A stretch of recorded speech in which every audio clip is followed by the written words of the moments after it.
I've never seen a comedian like in real life do a different show every single show. Like literally you go to one of your shows, and I noticed this even when I first started. It's more like an event. Yeah. Like I don't feel like I saw a comedy show. I feel like I saw an event. And then I've been with you for 16 shows on a weekend, and you never start the show the same. You do great crowd work. But as you get more popular, more people know your material faster. Yeah. You know, before you could bank on, they won't see this for a year and a half, 2 years. Now, literally, they consume it in a month, 2 months. I got people coming now, 2 on the same weekend, 2 different states. Yeah. And it's so funny because it's like they'll tell me in the line, the VIP line, because they want to meet you twice. They'll be like, "I'm coming to Iowa."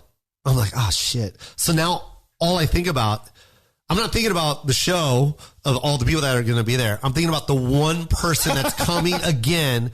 I have to change it for that one person. Literally, that's how I walk out. Like, there's one person here that saw me yesterday. I have to change it. I've seen you write material on stage. Is it getting easier? Because it seems like you're at a place where you open up your life more. Yeah. Is it getting easier, or are you at that place where, you know, I'm letting a lot out, but I'm not ready to let it out? So I'm just, and I want to call it surface, but you're not peeling as far back on certain things. So what's your writing? How's your writing like right now? It's because, you know, the last one just came out 4 months ago, and literally people are coming because of that as well. And I can't do that. So, but it has to match that. Yeah. That level. That's what's crazy. Like I'm getting applause breaks. I'm getting, you know what I mean? And if I go up, if they come see me live and it's not getting the applause breaks that they saw on the special, I feel like I ripped them off. Well, see, but a lot of comics don't feel that way. Because I've seen a lot of big comics that will go on stage because they got to work out. Yeah. But it seems like you're always like your workout is through crowd. Like, what's your process? I do the crowd work. That's my baby though. Like my ad-libbing skills, like it's ridiculous. It's crazy. Like even I like go backstage and I'm like, where the fuck did that come from? Because I don't know where it's coming from. I really don't. So I always rely on that. And that's what I want to open up with. So I'll always dedicate like at least 15 minutes to 20. Cause that's going to give me that's going to give the fans like, that was great. And that was different. Yeah. And then I got the jokes that I'm working on, but then I tuck them in between these new jokes that I got that are pretty solid. You know what I mean? So there's like this, it's kind of like, it's like baking a cake. You know what I mean? The cake's going to be delicious, but man, I got to add all this shit in there first. So there's a lot of sprinkling and adding and tasting and baking. And so that's what I do. What would you say to comics that are trying to work on new material? But like for me, I watch you, I admire your crowd, but I'm not a crowd work guy like that. Yeah. So what's the advice to a person like me or any comic that's not great at that, but you still got to develop stuff at a rapid speed? Yeah. Drop everything. Drop it. Yeah. If you're not going to rely on your ad lib, then don't go out and just drop the entire hour. Well, and start from zero again. Well, what's interesting is go to the improv on the Melrose and do your 5 minutes and build and write that 5 minutes and then tuck that away and then write another 5 and then just build that hour. That's what I suggest. You know what's funny is I was talking to Sarah Silverman, and she goes, I'm building a new hour because I think she shot a special, or she's shooting another special.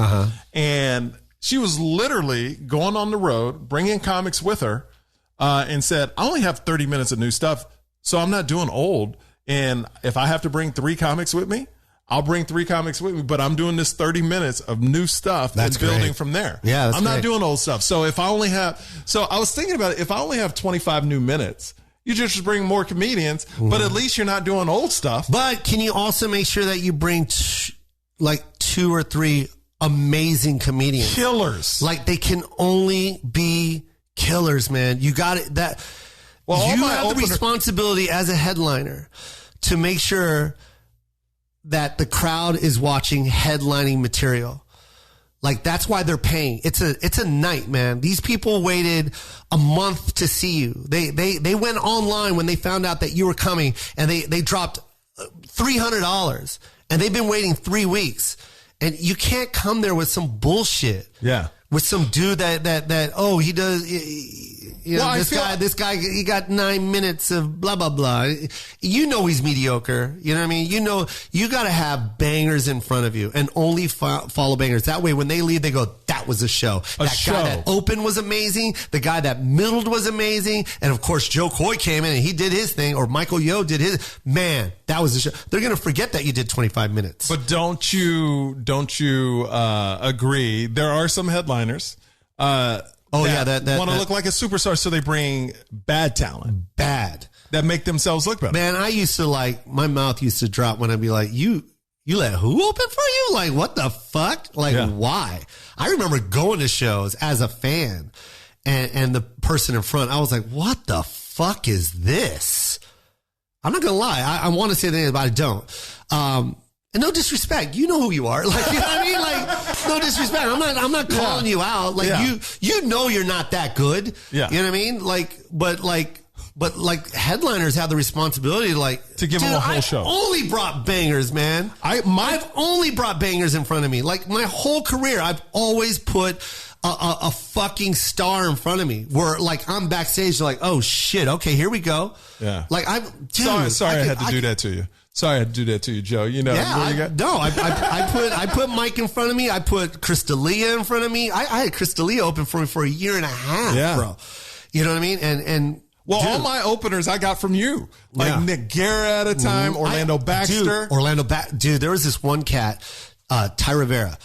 Man, he would decimate. I remember I took him to Guam, and this is literally because Chris got a gig. Crystalia was like, I got this audition or some shit, and he probably got the part, whatever the fuck it was. You know what I mean? That's what Chris. And then he goes, I can't go with you, and I was like, all right, cool. And I got Ty to open for me, and we went to Guam, and this motherfucker got a standing O in front of me. Like 20 people was like.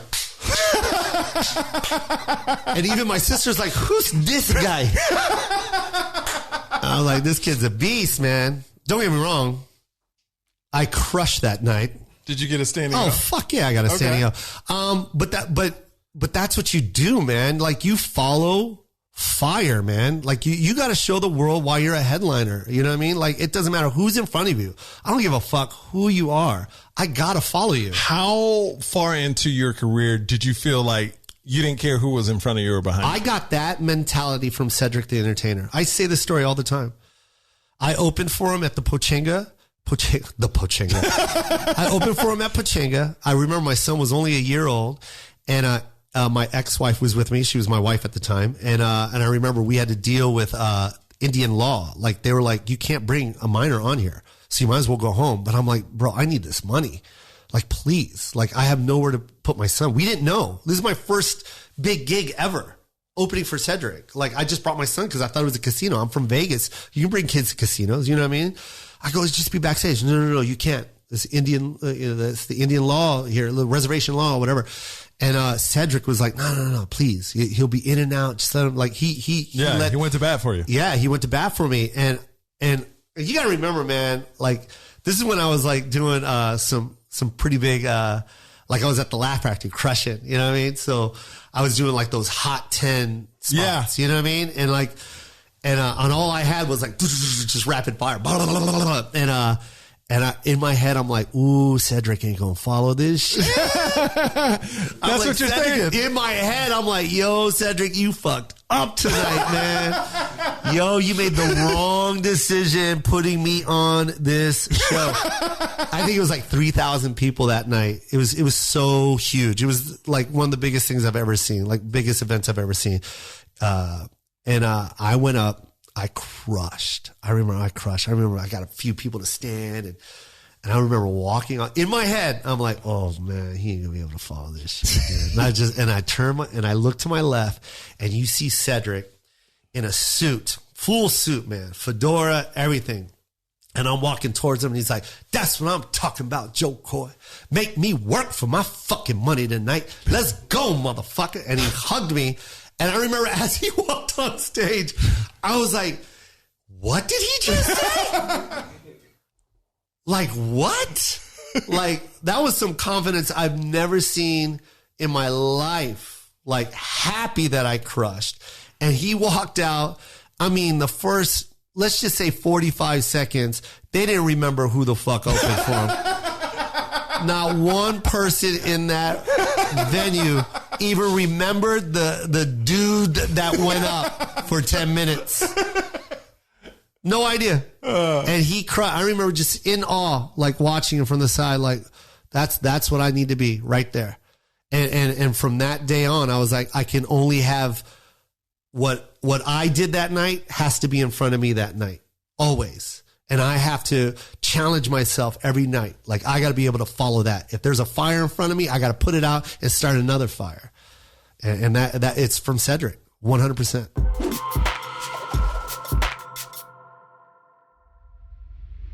When you said about drinking and now, did that change because you had a son? Did you start?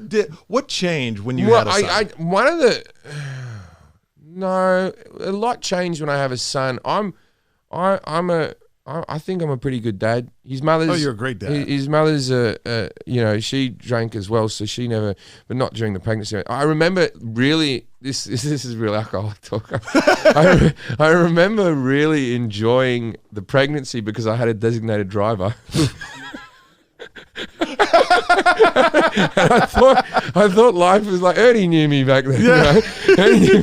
and I knew that my life was going to settle down, and so that 9 months I hit it pretty hard. Oh, went all the way. So that changed me. That was like felt like a last hurrah type of thing.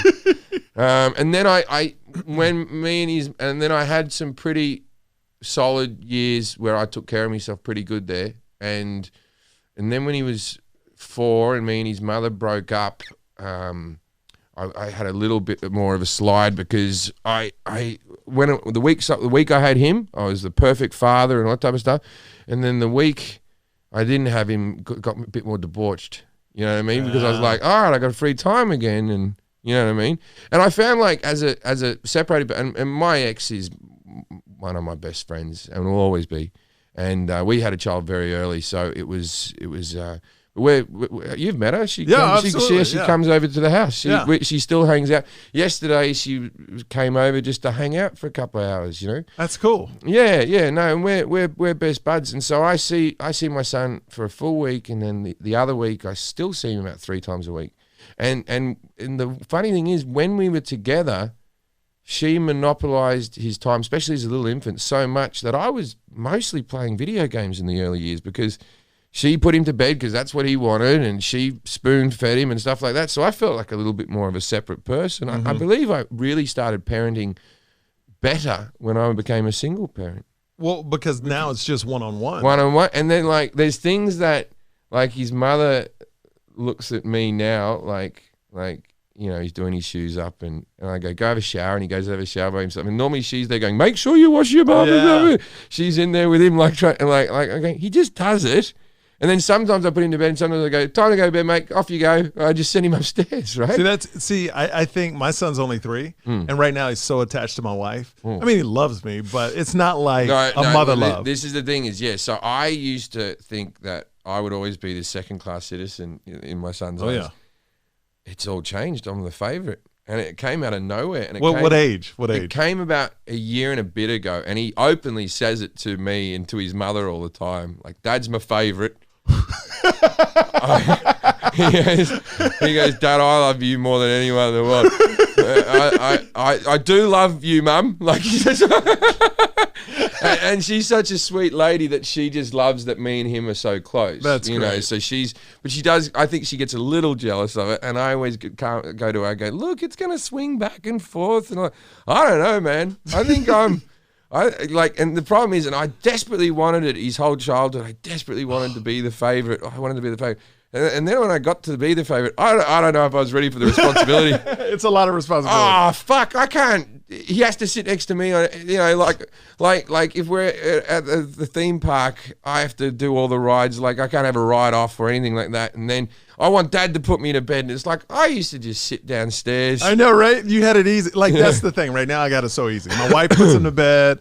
My wife feeds him. I'm sitting right next. Like, I'm right there, but he doesn't want me to do anything. Even when he was a kid with his nappy changed, he used to fucking cry murder if I was doing it. But I'll tell you this: we had a girl, and I can already tell that little girl loves me. Like she'll cry when my wife holds her.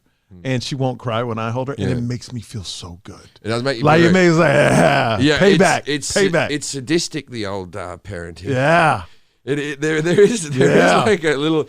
But you know what I do find, and people who aren't parents will never really know what this feels like. And people go, oh no, because you feel a love that you can't explain and the wishy-washy stuff. The easiest way I can put it is you don't just have empathy for them. You live everything they live. Yes. If they have a bad day at school, you're having a bad day. If they come home and they're bullied or something and they're crying, and then you feel like you've been bullied, and you know, where if it's someone else's kid, you're like, oh, poor little fella, I hope he does it. You have empathy for people, but you don't have this emotional connection where you literally feel what they feel. And that old saying, you're only as happy as your saddest child. And that's why I look at people with like fucking 6 of them. No. 7 of them. I told my wife I'm done. 2, you got a boy and a girl, done. You getting the snip? That's it. No. I can't do that. I'm just scared of it. I don't know. I got to read about it. What are you scared of? They snip it. Yeah, but you still come and everything. Oh, see, and then you can come inside your wife or any random person you want, you know. and you're all right. It's not 100%. Does your wife listen to this? It's not 100% though. So you can't do that. Well, are you snip, Jim? No, I want another one. Oh, okay. I want another one. Yeah, I would like one soon. Really? Oh, really? Yeah, I'd like another. I don't want to get too old.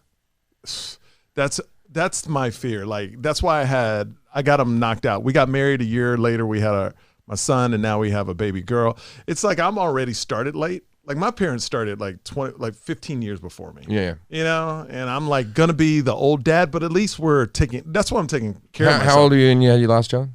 I'm 40. I was 44 when I had my daughter. So yeah. So 20 years from now I'm 64, but. Yeah, well, also we seem to be younger these days. Just people seem. Are we saying that because? No. You look at photos of people back in the day; they weren't fucking. They didn't age well. They didn't age well back in the day, and I don't know what it is, but it's like I remember my dad at this age, and he wasn't. They look really old at our age. But so my dad now, he's 78, and he had me at the same age that I had my son, and I think that's. That's good. Yeah, it's all right. Yeah, he's an old fella now, but like if I pictured him now, so I would be another 8 years old. If I pictured 8 years older, he would have been an old ass fucking man. Yeah. So you're really not going to live into their 40s. Yeah, I've thought about that. And you might live, but you you're won't not be living. Yeah, you're there. Into their 40s. You're not giving them fucking advice anymore. No. They're taking. You're annoying now. Oh, my father was with me, and I had to talk to him like a child at times. Like he gets in my car, and he just opens the glove box and all that type of stuff. I had to slap his hand. Get out of it. Sit down. What are you doing? We're just going for a drive. Oh, I was just trying to look at all the different things. It's so interesting. We go backwards. Like literally, the older my dad just fell off a treadmill yesterday. Right. He instead of 2, he hit 12. And didn't realize he hit 12, so he's standing on this treadmill. Yeah, and he's sprinting. He's sprinting and not knowing the technology. Like that's all the bad stuff at once. So he falls off. He cuts up his legs and everything. And then I go, well, didn't you wear like shorts or pants or anything? He's like, nah, I run in my underwear. I'm like, oh God. Oh, so you wear the clip that attaches to the machine. Oh yeah, you wear that thing. Wear that thing that slips off and pulls the machine off. But it's true. You got to talk to them like they're kids sometimes. 100%. My mother, right towards the end, I tried to put her in a nursing home, and she was like, I'm not going in a nursing home. I said, Mum, I'm not doing this because I'm evil. I'm doing this because you physically can't take care of yourself anymore. You need constant care. And I'm in America, and my brother lives in a different city. And I said, and Dad can't lift you up anymore to go to the bathroom. You got to go to a nursing home. And I said, I'll pay for it. Let's get you the fucking Rolls Royce of nursing homes. Let's do this, right? And then my mother said, if I have to share a room with another person, I'll kill myself. And I was like, and I went, I go, that sums your whole life up. And What? Maybe this person will become your new best friend. Maybe you'll find a kindred spirit. I go because a lot of the nursing homes were like, we'll take her, but she has to share a room with someone for a month until a single room comes up. You know what I mean? Just a temporary thing. Why they're fine? Because they need space. It was still a good one. No, I'm not doing that. I'll kill myself. How are you going to kill yourself? And I go, I'll roll out of bed. Well, you'll just break a bone. You're not going to kill yourself. You'll just make more trouble for everyone. Like, don't do that. And so on like the last day, well, this is kind of sad. On the last day that she was, it had become time. Because what was happening was she was falling over in the home once a week, and we would falling over at just walking and then would fall. Just, you know. And she had just the onset of Parkinson's. She had diabetes. She was morbidly obese. She didn't move, so the muscles were all, you know, she had polio as a kid. It was all fucking coming to a head, right? And she'd stand up and just fall over. And she'd only get up once or twice a day to go to the bathroom. That's all she would do. She wouldn't worry about doing anything else, you know? And so Dad couldn't lift her up. And the next door neighbor used to come over, and the two of them together couldn't do it. And they'd have to get an ambulance once a week. So this is like the Australian. Wow. And see, my father's a Trump supporter, right? And thinks the American system's better. I go, you would be fucking broke, dude. You used to get because you're paying for it. You used to get an ambulance a week. He goes, oh, yeah, America's good. Right? What's your dad like about Trump? My father's a guy from rural Australia who. My dad's a great guy. I love my dad very much, but he's a guy from rural Australia who, how do I put this? Thinks minorities are taking over their land. Yeah, he's scared of change. Gotcha. And what he wants is he wants a bloke who tells it how it is. Too many of these politicians, they talk wishy-washy, and he likes that this guy irritates people. My father likes he enjoys that aspect of it. I think they watch it as entertainment more than, they're actually making like decisions for the. Boris Johnson, he also likes. He met my girlfriend's from Britain, and he spoke to my girlfriend's mother for the first time, and she's like a 50-something-year-old woman, and my father thought this was a good way to introduce himself. On FaceTime, she was talking on FaceTime. I wasn't in the house. Fuck, I would have stopped it. But he goes, what do you think about Boris Johnson? To an English person. And she's married to an Indian guy, right? My girlfriend's half in. So she's married to an Indian and like it did not. And so he goes, what do you think about Boris Johnson? And she's very diplomatic and went, well, it's like I wouldn't have voted for him. I didn't vote for him. Well, a lot of people did. A lot of people did. So he must have something about him. And I said, Dad, just fucking ask about the fucking weather. You know what I mean? And he goes, if someone came to Australia and asked me about my Prime Minister, I would be happy because they were taking an interest in my country. And it's like, no, you just fucking... You just want to start a fight. Just want to start a fight. Yeah. Yeah, he just loves it. And so we had a policy when he came out that no, we can't talk about Trump because my dad keeps on telling me how much better my life is because of Trump. and it's like, I'm not, look, I know I had a political show. I don't really, and I've said a few political routines. I'm not a highly charged political person. Yeah. I also consider myself to be a moderate. I'm not left wing or right. In fact, the left and the right, there's people in both those groups that despise me. I don't find a home politically with anybody, really.